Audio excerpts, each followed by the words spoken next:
اسلام عوض والمساحات. اسلام يدخل منطقة الجزاء. اسلام ويراوغ ويساوي.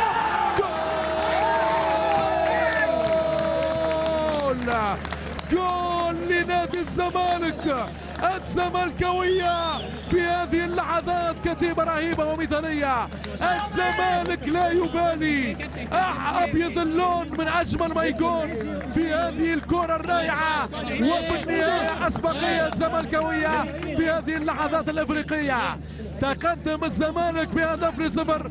هدف إسلام عوض بامتياز داخل الدفاع الأهلاوي، يغارد الجميع ويساوم نحو الحارس الشريف الكرامي، ويعطي أجمل أسبقية للكتيبة الزمالكاوية.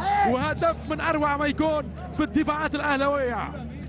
هفوة قاتلة من قلب الدفاع. سعد سمير بيدرب حاليا في إيران نادي بيروزي مع علي كريمي ساحر الكرة الإيرانية، لكن ترتيب فريق بيروزي هو ال18 من 18 فريق يتزيل جدول المسابقة هناك في إيران.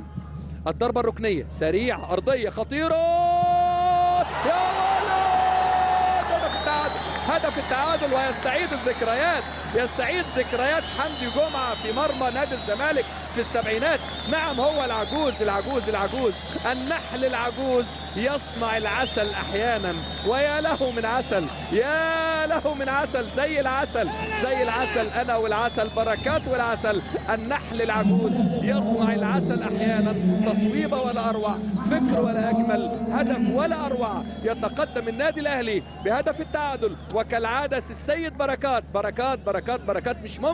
مش ممكن تتساب كل هذه المساحة في هذا المكان بدون رقابة، لكن محمد بركات رجل كل المواقف وملتهم كل المساحات ومسجل كل الأهداف الصعبة. ينجح على مرتين في النهاية في العارضة وداخل المرمى. بص شوف بركات بيعمل ايه، هذا هو العجوز. إذن النحل العجوز يصنع العسل أحيانا. 1-1.